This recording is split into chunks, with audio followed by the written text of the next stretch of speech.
Hello, আসসালামু আলাইকুম। আজকের এই ভিডিওটা আমার একটা স্কিন কেয়ার ভিডিও। এটা আমার নাইট টাইম ভিডিও, মানে নাইট টাইম স্কিন কেয়ার যেটা বলে। এখানে আমি রাতে সপ্তাহে 2 দিন একটা ফেস প্যাক লাগাই। আচ্ছা, বাটিতে অলরেডি ছোটো এই বাটিটাতে দেখতে পাচ্ছ, এটা বরফে আছে। এটার মধ্যে আছে অ্যাকচুয়ালি নিম পাতা, কমলা লেবুর খোসা আর হলো মসুর ডাল। এগুলো আমি একসাথে ব্লেন্ড করে ফেলি। এরপরে ছোটো ছোটো কোয়ান্টিটিতে নামে আমি এরকমভাবে ছোটো ছোটো জারে রেখে দিই। যখন প্রয়োজন হয় আমি জাস্ট এটাকে নামাই, বাকি সব ইনগ্রিডিয়েন্ট ইউজ করি। এটার মধ্যে আমি ইউজ করেছি মুলতানি মাটি আর হলো তোমার চন্দন পাউডার। এটার সাথে পরে আমি একটু মধু দিয়েছিলাম, কিন্তু ওটা আমি দেখাতে ভুলে গেছি, ওটা আমি ভিডিও করিনি। এখন এটাকে আমি ডিফ্রস্ট হওয়ার জন্য রেখে দিয়েছি ওয়াশরুমেই, কারণ যখন আমি রাতে ফেস ক্লিন করবো, ডাবল ক্লিনজিং করব, তারপরে যে আমি ফেস প্যাকটা লাগাবো। তো এই যে ফেস প্যাকটা আমি গুলাই নিলাম, এটা একদম মেল্ট হয়ে গেছে। এখন বাকি যা ইনগ্রিডিয়েন্ট ছিল এটার মধ্যে আমি সবগুলো ভালোভাবে মিক্স করে নিয়েছি। এই যে আমি এখন চলবে আমার ডাবল ক্লিনজিং, কারণ প্রতিদিনই যেহেতু সানস্ক্রিন লাগানো হয় দিনে, বা কোনো দিন যদি মেঘলা দেখে সানস্ক্রিন ইউজও না করি, তারপরেও আমি রাতে ডাবল ক্লিনজিং প্রেফার করি। আজকে ইউজ করছিলাম সেটাফিলের ক্লিনজারটা, ড্রাই টু সেন্সিটিভ। একটা ভালো অ্যাপ্রোপ্রিয়েট অ্যামাউন্টে নিতে হয়, তবে হ্যাঁ, শুকনা হাতে। ভেজাভাবে ক্লিনজার ইউজ করা যায় না, জানোই হয়তো। এখন আমি আমার ফুল ফেসে মাসাজ করব লং টাইম, কিছু বেশ সময় নিয়ে 1-2 মিনিটের মতো আমি টানা মাসাজ করি। এর চেয়ে এখানে উপকারিতা হলো তোমার মাসাল রিল্যাক্স হচ্ছে, ফেস মাসাজও হয়ে যাচ্ছে, ক্লিনও হয়ে যাচ্ছে, ডার্ট যা আছে তা অ্যাটলিস্ট এই 1-2 মিনিটে মোটামুটি ক্লিন হয়ে যায়। এছাড়া আমি অন্য ক্লিনজার আরও কিছু ইউজ করি, ওটা আমি ডে বাই ডে তোমাদের সাথে শেয়ার করব আস্তে আস্তে, যখন আমি ফুললি স্কিন কেয়ারের ভিডিওতে চলে যাব। ধীরে ধীরে দেখানোর চেষ্টা করব। আজকে জাস্ট আমার যে দিনটা ছিল বৃহস্পতিবার রাত, আর বৃহস্পতিবার রাত হয় আমার ফেস প্যাকের ডে। তো এই জন্য ভাবলাম যে আজকে এটা শ্যুট করি। বেসিক্যালি আমি বৃহস্পতিবার আর সোমবার অথবা মঙ্গলবার এই 2 দিনের একদিন আবার ফেস প্যাক লাগাই। তো ফেস প্যাক আমার সেমই থাকে, তুমি যত কিছুই লাগাও না কেন। এখন তো কোরিয়ান প্রোডাক্টের অনেক হাইপ, জাপানি প্রোডাক্টের অনেক হাইপ, তুমি যত কিছুই লাগাও না কেন, আমাদের ঘরোয়া প্রাকৃতিক যে জিনিসগুলো, আমি এগুলোতে অল টাইম বিলিভ করি, একদম ছোটোবেলা থেকে। কারণ আমার এই অভ্যাসটা করিয়েছে আমার আম্মু। কালো দাগ পড়ছে, কোনো সমস্যা নেই, আমাকে আলু গাইটাই না দিলেও একটু ঘষতে থাক, পড়তে পড়তে থাক, আর একটু ঘষতে থাক, 5 মিনিট রেখে পরে আবার ধুয়ে ফেললাম। তো এমনভাবে ছোটোবেলা থেকে আম্মু অ্যাকচুয়ালি আমাকে এই স্কিন কেয়ারের হাতে খড়ি দিয়েছে। আর আমি রিসেন্টলি হলো কত 4-5 বছর হবে বা 7-8 বছর হবে আমি স্কিন কেয়ার প্রোডাক্ট ইউজ করা শুরু করেছি।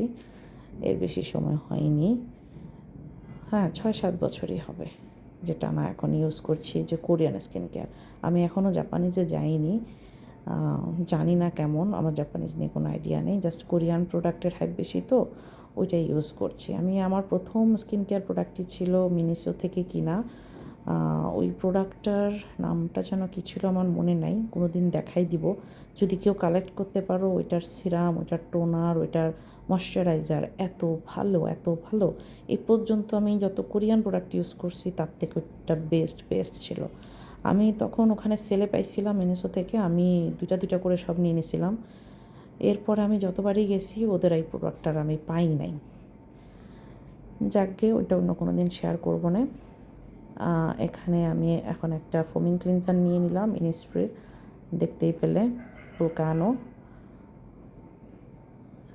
এটাও খুব ভালো ব্ল্যাক হেডস হোয়াইট হেডসের জন্য এটা আমি ইউজ করি।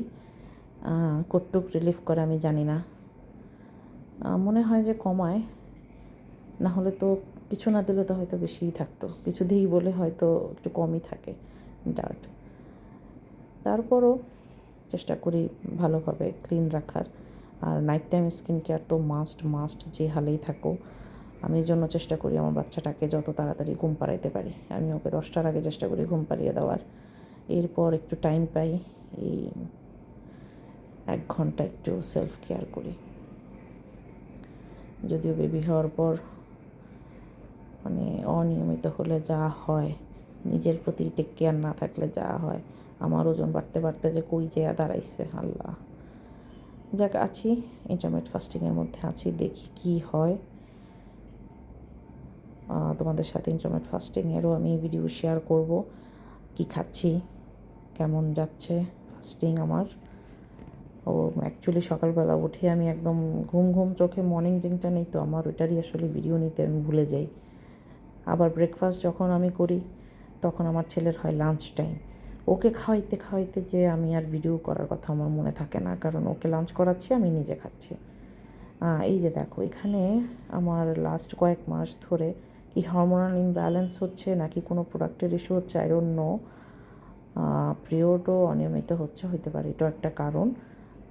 এখানে অনেকগুলো ব্রণ বলবো না, কেমন যেন শক্ত শক্ত লাল লাল বিচি হয়, খুবই ব্যথা করে। আর আমি তো অনেক পণ্ডিত, এরপরে আমি এগুলো খোঁচায়া খাঁচায়া দেখতে চাই যে তাহার ভিতরে কোনো যদি গুপ্তধন কিছু পাওয়া যায়। এর ভিতর থেকে রক্ত ছাড়ার কোনো গুপ্তধন আমি আজ পর্যন্ত পাই নাই, তাই কেউ এটা ট্রাই করো না বাসায়। এখানে যা আছে তাই থাকতে দিবা, ধরার কোনো দরকার নাই। যারা বিভিন্ন প্যাচেস লাগাই নিবা, আর যদি কিছু না পাও জাস্ট ওই ব্রণের উপরে নিম পাতা ডট ডট করে লাগাই রেখে দিবা, যেখানে ব্রণ সেখানে নিম পাতা বাইটা লাগাই রেখে দিবা, ওই পয়েন্টের উপরে রেখে দিও।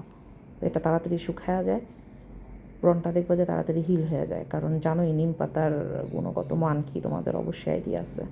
সো আমি এই নিম পাতা ইউজ করতেছি সেই মেট্রিক থেকে, যখন আমি এসএসসি দিয়েছি মেট্রিক বললাম আমাদের 90s সময় তো আমরা মেট্রিকে বলতাম, যাকে তখন থেকে ইউজ করতেছি, কারণ ওই টিনের সময়টাতেই তো অনেক বেশি হরমোনাল চেঞ্জেস আসে আমাদের। এমনকি আমি ভাতের মারের ওই কী বলে সর, ওইটাও লাগাইছি, কত কিছু যে করছি, কিন্তু তখনই স্কিন ভালো ছিল। যখনই তোমার এই বিভিন্ন প্রোডাক্ট ইউজ করা শুরু করলাম, কারণ যান্ত্রিক লাইফ, অফিস, ইউনিভার্সিটি সব মিলিয়া করতে করতে আর বাসায় এসে সব ফেস প্যাক লাগানোর টাইম থাকে না, তখনই আসলে আমি ওই প্রোডাক্টে শিফট হই, যে কোরিয়ান প্রোডাক্ট এগুলো লাগাইলে দেখলাম ভালোই উপকারিতা। কিন্তু ওই যে লাউ হে কদু, ওগুলা আসলে অনেক কনসিস্টেন্সির ব্যাপার, অনেক লং টাইম লাগাবা, এরপরে যায় যদি কিছু হয়। কিন্তু আমি খুব যে কোনো উপকার পাইছি একদমই না। আমি জানি না কারা কোনো উপকার পাইছো কি না। এখন তো ওই যে আমার এখন নতুন একটা জিনিস আসছে, অ্যানোয়ার যে লাল একটা সিরাম বেরোইছে, নায়াসিনামাইড ট্যামসারিং কি যেন সামথিং, ওইটার সিরামটা লাগাইলে নাকি তোমার এরকম ডার্ক স্পট বা পিগমেন্টেশন চলে যায়। আমি জানি না, ইচ্ছা করতেছে ওইটা একটা কিনি, কিন্তু অলরেডি আমি যেগুলো কিনে রাখছি ওগুলো আমি কখন ইউজ করব। আমি তোমাকে দেখাবো না আমি অলরেডি কী কী কিনে রাখছি আর কটুক ইউজ করছি, আর কি বলবো আমি। তবে হ্যাঁ, হাইড্রেশনে আমি সবসময় আসলে সিরাম টিরাম যাই কিনি, আমি নাইট ক্রিম যেটা ইউজ করি এটাতে আমি আসলে একটু ভালোভাবে ইনভেস্ট করতে চাই, ভালোটাই ইউজ করতে চাই। সো গত 10 বছর ধরে টানা দেখা যাচ্ছে আমি সেরাভির নাইট ক্রিমই ইউজ করেছি। লাস্ট 2 ইয়ার্স আমি শিফট করেছি ইউসিরিনের প্রোডাক্ট খুবই ভালো। আমি অ্যাকচুয়ালি থাইল্যান্ডে যখন ডাক্তার দেখাই তখন ওনারা আমাকে সাজেস্ট করেছে যে তুমি যে কোনো প্রোডাক্টই ইউজ করো, তোমার যে কোনো প্রবলেমের জন্য তুমি ইউসিরিনটা ইউজ করো। এটা আসলে মেডিকেলি ওখানে ডাক্তাররা এটা সাজেস্ট করে থাকে। তোমার ইচিং প্রবলেম, তোমার পিগমেন্টেশন, তোমার ড্রাই স্কিন, তোমার কি বলে অনেক বেশি কি যেন বলে হাইড্রেশন লাগবে স্কিনে, মানে যা তোমার দরকার ওরা সব কিছুর জন্যই, কাটাছিঁড়া যা আছে সব কিছুর জন্য। আবার ধরো ওই যে প্রেগনেন্সিতে যখন পেট ফাটে, ইভেন পেটে টান টান লাগে, দাগ পড়ে থাকে, ওই সব কিছুর জন্য ওরা ইউসেরিনের বিভিন্ন প্রোডাক্ট আছে, বিভিন্ন ক্যাটাগরি আছে, ওগুলো সাজেস্ট করে। তো আমি এখানে টাইম দেখাচ্ছিলাম যে আমি 25 মিনিটের জন্য যাচ্ছি, 25 মিনিটের মধ্যে এটা শুকায়া যাবে একদম টান টানে। যে দেখো খড়খড়া মাটির মতো হয়ে গেছে, মনে হয় যে মাটি শুকায়া শেষ, টান পড়ছে পানির। এখন আমি ওয়াশ করে নিব। এই হলো আমার ওয়াশ করার পরের অবস্থা। দেখো, মানে মনে হইতেছে না যে যা আছে ভিতরে সব বেরোয় আসছে। এখন আমার দাগ ধাব্বা, একটা মায়ের যে কত রকমের চেঞ্জেস হয় আফটার বেবি, আমি হলাম তার একটা জ্বলন্ত প্রমাণ। এরকম সব মায়েদেরই কিছু না কিছু থাকে, যে বেবি হওয়ার পর নিজের অনেক কিছুর চেঞ্জ হয়। আমরা আসলে সবচেয়ে বড় যে জিনিসটা স্যাক্রিফাইস করি সেটা হলো আমাদের বডি, আমাদের সৌন্দর্য। ওইটাকে আবার ব্যাক করে আনতে সেই ফিটনেস, সেই স্কিন, ওগুলো আসলে আর ব্যাক হয় না। তবে চেষ্টা করা যায় যতটুক সুন্দর থাকা যায়, যতটুক নিজেকে প্যাম্পার করা যায়, ওই চেষ্টাই আমি করতে থাকি। এখানে আমি অ্যাভিনির একটা স্প্রে দিলাম, ফেশিয়াল স্প্রে। এটা একটু বেশ হাইড্রেটিং। এই গরমে আমার জন্য এটা খুবই হেল্পফুল হয়েছে, কারণ এটা অলরেডি ঠান্ডাই থাকে, ফ্রিজে রাখার প্রয়োজন পড়ে না। যখনই আমার গরম লাগতেছে, দেখি যে মুখের অবস্থা যাচ্ছে তাই, আমি মুখটাতে পানি দিয়ে ধুয়ে মুছি না, জাস্ট ফ্যানের নিচে দাঁড়াই। একটু ড্রাই হলে আমি ওই অ্যাবনির ওই স্প্রেটা, ফেশিয়াল স্প্রেটা আবার স্প্রে করে দিই মুখে। তো আজকে যেহেতু আমি স্কিন কেয়ার করেছি, ফেস প্যাকও লাগিয়েছি, হাইড্রেশনের খুব দরকার। আমার হাইলোরনিক অ্যাসিডের সিরামটা শেষ হয়ে গেছে, তো আজকে আর কোনো উপায় ছিল না, আমি আজকে এটাই লাগালাম, স্নেইল মিওসিনস প্লাস পেপটাইড জিমেসুর। আচ্ছা, তোমরা জানি না তোমরা এই স্নেইল মিওসিনে কোনো উপকার পাইছো কি না। কোজারেক্সেরটা তো খুবই হাইপ ছিল, প্লাস এখন জিমেসুরটাও খুব হাইপে আছে, কারণ এটাতে পেপটাইড আছে।